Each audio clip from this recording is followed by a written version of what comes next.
Hello and welcome to GPTV on Tuesday the 21st of November. My name is Philip Kingston. I'm Adam Josky. Yes, and I was just thinking before the camera rolled, you are Adam Josky, but known in the office as Ducky. Where did that come from? Where did viewers, we call him Ducky, the Ducks, the Duckster, but where did it come from? The PG version, or should we just make something up? No. I'll tell you where it started from, because I started working with you when I was 21 years old. Yep. And when I was 21 years old, I looked about 14 years old. Younger. and it was like it was a work experience out of school. Yeah. And I was the little ducky of the company. Is that where it came from? That's where it came from. So this is a Gary Peerism. Yeah, you and Gary started it. And no one else calls me that except for the And the funniest part, because we only call you Ducky or Ducks, and then when I send you an SMS, I write in, "Hey Ducks," it automatically writes Ducks, but it automatically brings up a little ducks. The emoji. So the little emoji. Yeah, he doesn't even know my name. Yeah, well, I always actually thought it was Ducky. Anyway, Ducks, good to have you on board. Thank you. And it's been a while since you've been on GPTV. What have you been up to? What's exciting in the world at Adam Josky? Work life, personal life. Look, Well, it's you haven't got a personal life. You've only got a work life. Work's been fantastic. It's market's fantastic at the moment. It is. It really is. It's very busy.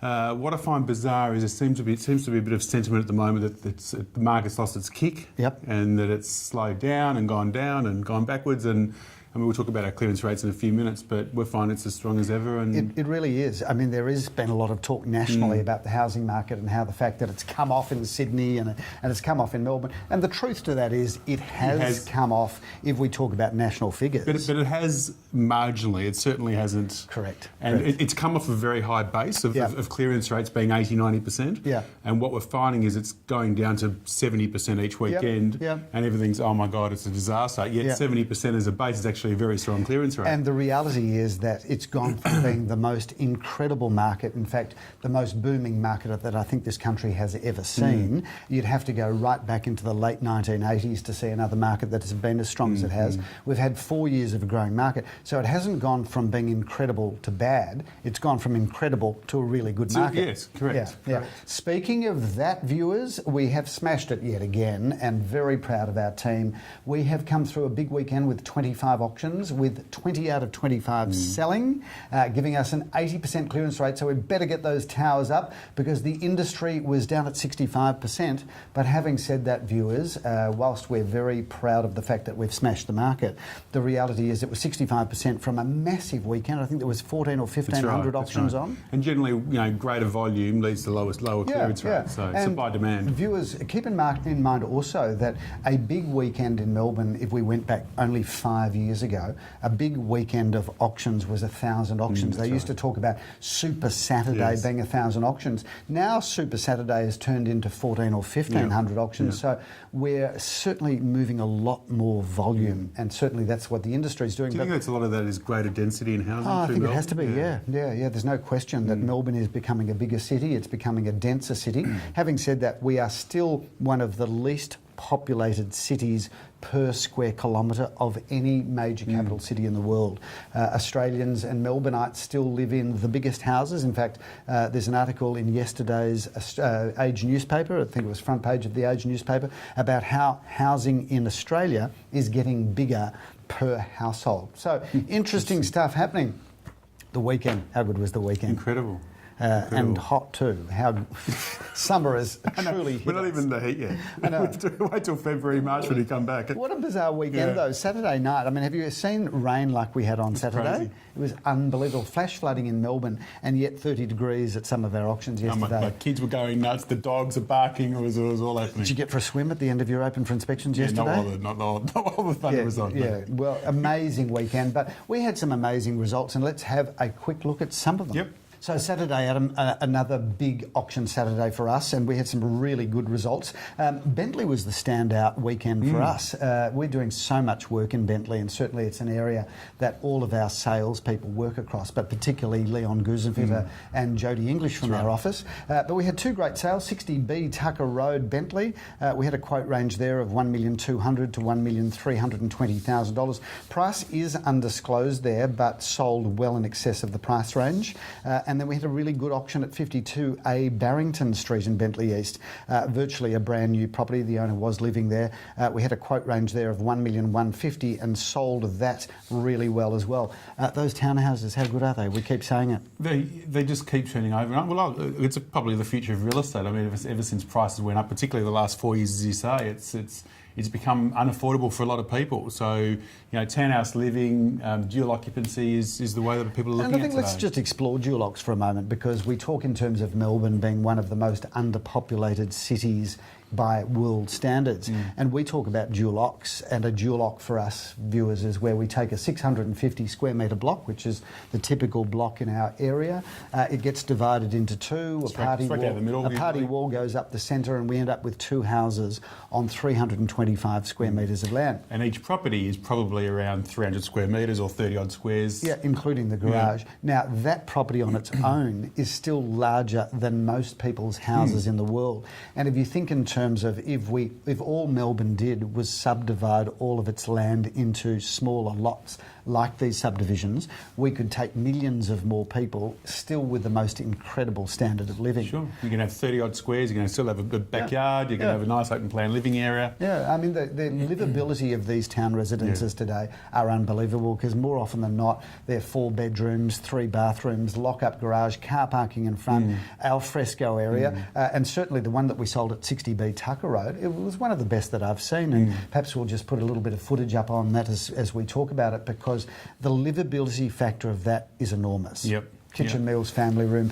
bigger than a lot of the houses. They tend to be a real target area for developers, that Bentley East, McKinnon area. A lot of development going on there. Huge amount. Because the schools are brilliant, That's and right. so are the strip shopping centres, access to both Chadstone and Southland. And again, affordability. Talking about affordability or not, we had the most incredible auction in Corkwell Street in Malvern. And viewers, we're now selling all over Melbourne, making many sales in Malvern, but this was a really beautiful townhouse. Already, I think, 14 or 15 years old, which had been cleaned up nicely for the open for inspections. Presented, though. It was. I mean, we repainted there, we recarpeted. I think we freshened up the timber floorboards. But the investment there paid off. The price is undisclosed, but we were quoting. I'm not. No one watches this. We were quoting up to $3 million, and suffice to say, we smashed that barrier. And well done to the purchasers, and certainly well done to the sellers. Sunday was an interesting day. It was hot and humid, but the team came through brilliantly. Yes, it was disgusting. How was your Sunday? I think you had an amazing Sunday was result. fantastic. Look, it's funny, I had an interesting start to Sunday because I had an auction at 10:30, 9 at 19 Hawthorn Road. Hopefully we can get that up on the screen. Really good apartment. Had a really good site, an oversized single lock-up garage. Yes. We ended up having, I think it was 6 buyers bidding on that. Yes. Had a reserve of 520,000, sold it for 605,000. The owner's still doing cartwheels. They're absolutely thrilled, as they would be. It's funny with the apartments, because I always say whenever buyers ask me for advice, try and find something with a differentiating feature, whether it being a garage or a courtyard or just something to set it apart from the others. And that's when people tend to flock to them. Because you sold that massively over the reserve, and you're able to say that there was a differentiator, being the garage and the living area was larger than normal. One thing that I'd just like to explore with you, because you're a veteran of real estate, a director of the company, you've been with us now for 25 years. And 22 years. Feels like 25. feels like 50 years. 22 years. And interestingly, you're still celebrating selling a 2-bedroom apartment at around the $600,000, well, which is exactly where I'm really coming from. You might have been doing it for so long, but you're still getting a thrill from the lower priced sales. Well, last week we sold I sold a property in North Caulfield, which I won't say on camera, but close to $4 million. Yes. It's interesting because the process for the Hawthorn Road sale on Saturday was exactly the same from beginning to end. Yes. The thrill to me was the same. I mean, for us it was about the owner's thrilled, and it's about repeat business and making them happy, and the money for them, that extra $85,000 was probably more important than it was for that $4 million property that I sold last week. Yeah, and I think that the interesting thing about our job is that whilst we might have been in it for a very long time, doesn't mean that we still aren't happy to take on a 1 or a 2-bedroom apartment. I always say that the 1 and 2-bedroom apartments, they pay the bills just as much as anything else. And certainly viewers, there will never be a day, I believe, where people like you and I say to somebody, oh, we're not interested in your one-bedroom apartment. Well, interestingly, I had another one on Saturday that we were selling for just over $300,000 in Windsor. Yeah. A little one-bedroom, about 400 square metres, or 40 square metres rather. Yes. It was absolutely tiny. And again, same thrill, same process, nothing changes. And I think viewers, why we take them all so seriously is that whether it's a $300,000 sale or a $4 million sale, that $300,000 transaction where you've come together with a vendor does give you the opportunity to make a client for life. Oh, absolutely. So, you know, everybody starts with something small, and whether they graduate to more expensive things or not, all of these things are a really important part of our real estate profile. And they're more appreciative of what you've done for the smaller sale than the bigger sale, because they probably didn't assume that you would take it seriously. Yeah, well, that's true too. Yeah. That's true. And certainly you. And tell me about your team at the moment. It's an all-female team at the moment. You've got not all-female because I'm male. You know, what you do on Saturday nights and how you choose to dress is entirely up to you. But let's talk about the fact that you've got two dynamic women with you at the moment. I've just got the best team at the moment. I've got Katarina, who does all my admin, who's my EA. And she's been with you how many years now? 4 or 5 years. She is just incredible. She's amazing. You know, she's you know, there at 7 o'clock, 8 o'clock, and sending emails and doing all the sort of things that we would being in sales. Yes. She's in admin, so she's incredible. And then we recently put on Natalie Goldstein, who actually headhunted from Sydney, who's I'm actually having trouble keeping up with her because her energy is unbelievable. She's brought a real spark to your team, hasn't she? Yeah. She's actually, I said this to you the other day, Philip, that she's actually been very good for me because she's forced me to actually not only go back to basics, but to jump up a level to sort of... That's fantastic. Because I can't have someone... I feel like I can't have someone who's sort of outperforming me or out-energying... Brilliant. So she brings something more to the table. Yeah. Let's have a look at a couple of other sales. We sold quite a few properties, viewers, before auction. One of those was 17 Burn Street in Elwood, where we ended up on Thursday night. Shout out to Lamore, who put that sale together. Sold so far in excess of the reserve. It wasn't funny, although it was very funny for the vendor, who just could not believe the price that they got when Lamore walked through their door at 11:45 on Thursday night, finally wrapping it up. She finished about 1 o'clock or something by the time it was all done. Well done to Lamore and the vendors of Burn Street in Elwood. We had a great auction in Jenkins Street. The price is undisclosed, but shout out to Jeremy Rosens and his crew. We sold that for many hundreds of thousands of dollars over the reserve. And then a shout out to Nikki Janover, who's one of our experienced saleswomen down in our St Kilda office, who had her biggest sale ever in her career. Comfortably, and whilst the price is undisclosed, we did sell that after the auction, and it's obviously public that we passed it in at auction for $4,030,000. So you might want to say the address there? Yes, that was number 42 Aruna Road, passed in at $4,030,000. A negotiation that took about an hour afterwards did see it sell for a significant amount over that, but the price is undisclosed. And shout out to Nikki and her team for a wonderful result there. Amazing property. So a thumping weekend again, 80% clearance rate for the team. And viewers, I keep saying this, we really must have the best people and the best systems and procedures, because week in, week out, the industry is the average, and clearance rates have been consistently at 70% or now at 65%, and yet our clearance rate stays at 80% and upwards. So, Adam, we've got a big weekend coming up. I think we've got 3 weekends to go before the end of the year. 3 weeks left. So there's a 4th opportunity, but we've got 3 big weekends, which is... That said, if you want to sell, we'll still find a way of fitting you in. We will, absolutely. We've got a 3rd weekend in December, of which there will be some auctions. We'll create another week as well. Let's have a look at the weekend's auction offerings. Adam, I'm excited for this weekend. We'll have that coffee vans out, the 2 coffee vans, which are keeping our salespeople well caffeinated. I don't know how we coped before we had them. We've got 17 auctions over 8 suburbs. Let's have a look at first up. We've got 4 at 58 Lentana Road in Gardenvale. That's 10:30 on Saturday. Yep, first cab off the rank for the weekend. This is a 1-bedroom apartment with a courtyard. Perfect start, like I said earlier. Great to buy something with a differentiating feature. Also got parking and bound to go very well. And the courtyard garden really is the differentiator with a lot of apartments, because if you think about it, only the ground floor apartments can have a courtyard and most of them don't. So that is the differentiator there.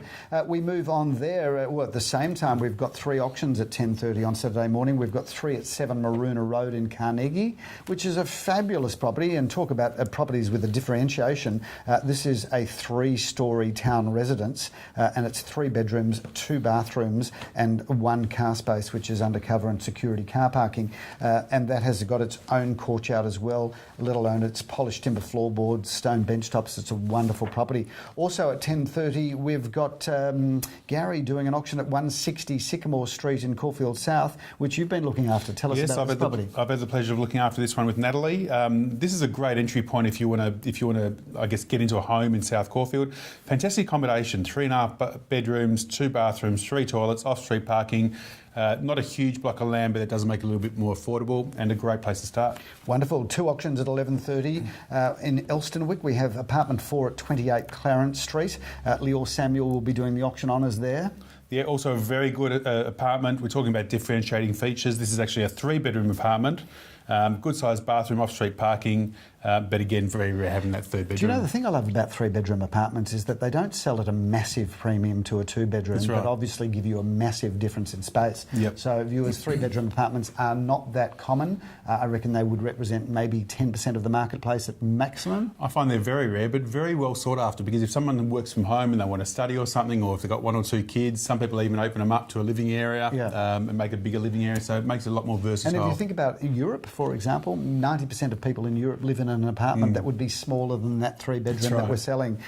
We move on from there to 211A at 33 Inkerman Street, St Kilda. Jeremy Rosen's got auction honours there.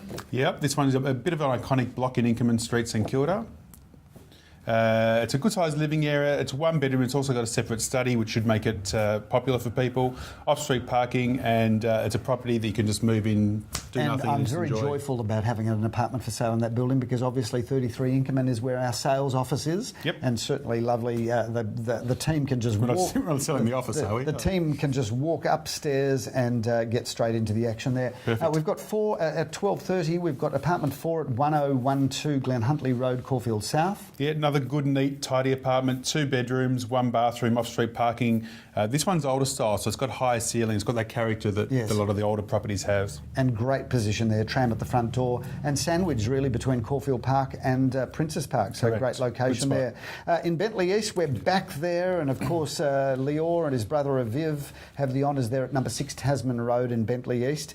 This is the sort of property that I love, and shout out to investors. This is a property that is 3 bedrooms, 1.5 bathrooms, totally immaculate inside, a really good house, but on 581 square metres of land. So there you're really getting a house for the land value, and that is the ultimate investment, where you can get a block of land with a really good lettable house. That wraps up Saturday, but we've got a big Sunday, and we come straight out of the blocks at 10:30 with number 3 Polo Parade, and Polo Parade obviously is one of Caulfield North's most premier addresses. Yep. Well, look, one of the, certainly in the Golden Mile, one of the premier spots of North Caulfield, 795 square metres of land in an incredible spot. My understanding is there's been interest in both for the land here and also the house. Well, it's a very retro cool sort of 60s house, yeah. So I think we'll have 2 sorts of buyers, those that are interested in bidding for the land and those that will either move straight in and enjoy cool retro living or do a major renovation. But certainly Polo Parade is so tightly held. And luckily for me, I've got the auction honours at 10:30. We've got 4 auctions at 11:30 with 34 Alexandra Street, St Kilda East. Tell us about that. Simon Radolnik will be auctioning that. Yeah, look, this is a really, really cool place. Very, very unique architecture in St Kilda East. 2-storey townhouse, 3 bedrooms, 2 bathrooms, off-street parking for 2 cars. Very, very cool, very, very retro. Gary's going to be auctioning a property for you, Adam, in Blanche Street, apartment number or townhouse number 1 at 12 to 14 Blanche Street, Elsternwick, which is a street that we love. That is a great looking home. It is, isn't it? It actually looks like a mansion from the front, but it's a townhouse. It's a 3-bedroom, 2.5 bathroom, off-street double garage plus additional 3rd car spot at the front. Sort of property you can just move into, do nothing, put your feet up, relax. Very, very good sized townhouse and very, very affordable price and range. Blanche Street, walking distance to the Halston Park and Glen Huntley Road and Glen Ira Road. We love that address, and certainly a great property. Also at 11:30, we've got 26 Neeram Road in Caulfield. This is look, I really love the facade of this property, and it's very, very nice inside. This one could be easily renovated to add on additional rooms. bedrooms, subject to council approval. You could go out, you could go up. It's two or three bedrooms, plenty of car parking, but the standout feature there is it's 650 square metres of land, a really great opportunity with a nice to, wide to get into the market. Yep. We move on from there also at 11:30. I'm doing an auction with Darren Krongold and Sally Zellman at number 3 Orong Grove, Caulfield North. Yes, another property in an incredible location, right where you want to be in North Caulfield. Good family home, this 4 bedrooms, 4 bathrooms, parking for 4 cars, a home you can move and do nothing. All the hard work's been done, and a really good property. Speaking of good properties, we move on at 12:30 to number 22 Silverley Grove, which has become one of the best streets of that part of Caulfield. This is on the north side, a massive parcel of land with a fabulous house. Tell me more. It is a massive parcel of land, but it's actually quite unassuming from the front. You don't realise how big this house is, but it's got the most incredible accommodation, 5 bedrooms, 3.5 bathrooms, off-street parking, the most incredible zone living areas. Yes. And from what I understand, there's good interest in this one. And built the old-fashioned way, which is solid brick, which you don't what's that? Which you don't see all that much of. Speaking of solid brick, yes, and where we are actually sitting today, we are excited to bring number 19 Balaclava Road, St Kilda East to the market. This house has got it all, Adam, and you've been handling it, so tell me more. I love this place. We're sitting here in East St Kilda on Balaclava Road on the corner of Vadlua Street. It's a house that was built in the early 30s. In terms of character, it's got every room's got its own features and beautiful light fittings and everything in each room. Perfect floor plan, very, very good accommodation. Had massive numbers of people through this property. And auction this weekend should be interesting. There's a number of things I love about the property. Firstly, it really has a Balaclava Road address, but it's essentially a house in Vadlua Avenue. Which is one of the best streets in the area, Your mind you. back garden is in Vadlua Avenue. But this is a home you could move straight into and not spend a cent. And that room upstairs, the billiard room upstairs, could be converted into another couple of bedrooms, but it's fabulous. It's a shame to lose it, though, because it's an incredible room. But certainly this house has got a majestic grandeur about it that I just adore. Looking forward to that auction at 1:30. Also at auctioned at 1:30 we have number 17 Holstead Street in Caulfield North. This again a solid brick family home, single story, very hard to find, 4 bedrooms, 2.5 bathrooms, with a double lock-up garage, and in an area of Caulfield North that is zoned for greater density of living. So there's some development opportunity there as well, but certainly a beautiful home. We move there for our last auction, Adam, at number 17 Mitchell Road at 2:30. Yes, one of my favourite streets in North Caulfield. It's a beautiful tree-lined street. This is a townhouse, but it's almost like a house on its own block. Very much. 3 bedrooms, master bedroom with ensuite, 3 toilets, lots of off-street parking. And this house I went into last week, it's just got a beautiful warm feel to it. There's something about this place. It's I don't know what style you call it. And Mitchell is really, it's not a $2 million street. There's houses there that would easily sell for $3, $4, if not $5 million. So a beautiful street. Adam, a big weekend. We just seem to be going from strength to strength. It would be nice to get another 80, 90 or even 100% clearance rate this weekend. But we won't settle for anything under 100%. Certainly, we know the market is performing well, and certainly viewers, when we talk about the marketplace across Melbourne, perhaps it's cooled off a little bit, but in our areas, which is really, we'd have to say it's kind of the wealth belt of Melbourne, certainly we have more buyers than sellers, and the demand is still strong, and the market is hot, and the weather is getting hotter. So I say, Adam, bring summer on. Yeah, it's really exciting. Look, only 3 weeks to go, but they're a big 3 weeks. We've got a lot of stock for the next 3 weeks. So absolutely. We're just going to get through. So once we get through this 3 weeks, it's all about 2018. We're already listing strongly for February, March and April. So viewers, if you are thinking about selling, now is the time to be booking in a February, March, April auction, which is always a really good 3 months of the year. Yeah, absolutely. I think people come back, they're fresh, they're kind of renewed with enthusiasm, and it'll be game on in early 2018. And you'll find there's a couple of a little bit more difficult months in April with Passover in this area, obviously Easter and Anzac weekend. So that February, March period will be, I think, a real premium next year. Oh, you better rest up, come back from a big holiday, and it's going to be game on. Adam, thanks for being on GPTV. Great to have you on, as always. Viewers, thanks for sharing another weekend's episode of GPTV, and we look forward to seeing you next week.